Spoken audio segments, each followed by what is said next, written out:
Pourquoi? Nous avons aujourd'hui les 3 branches du pouvoir: législatif, exécutif et judiciaire, auquel vient se greffer une 4e, les médias,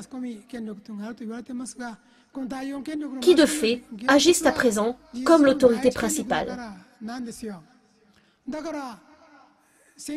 Nous sommes le 6 juillet et une élection de la Chambre des conseillers se déroulera le 10.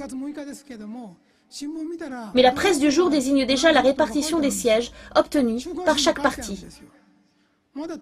On trouve ces résultats anticipés même dans les hebdomadaires. Les électeurs n'ont pas encore voté, donc comment peuvent-ils déjà communiquer leurs résultats? C'est très mystérieux, alors qu'on ignore encore si les gens se déplaceront pour aller voter et à qui iront leurs suffrages à la dernière minute.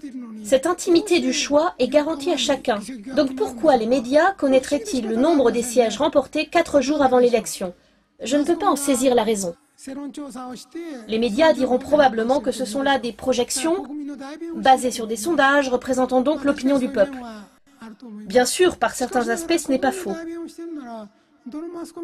Cependant, s'ils s'expriment au nom du peuple, chaque organe de presse devrait présenter les mêmes résultats, alors qu'ils diffèrent à chaque fois.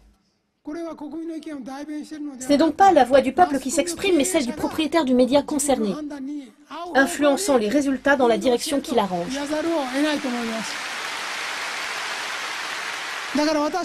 Je voudrais donc leur dire ceci. Ne violez pas la souveraineté du peuple.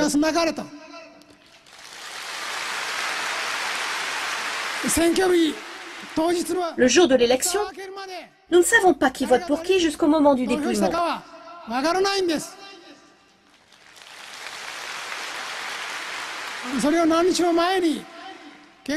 Les médias devraient éviter d'annoncer que les résultats sont déterminés des jours à l'avance. Cela biaise les votes.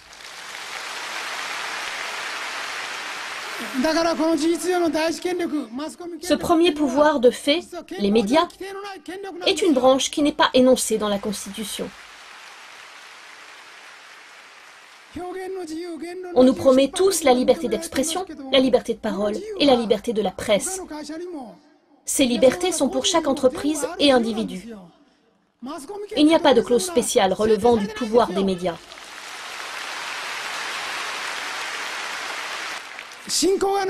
Il est d'une arrogance démesurée de la part des médias qui n'ont pas la foi de penser qu'ils peuvent décider du bien et du mal. Même s'ils sont capables d'induire les résultats, ils ont absolument tort de penser qu'ils protègent la souveraineté de la nation ou de la démocratie. Le peuple ne restera pas silencieux.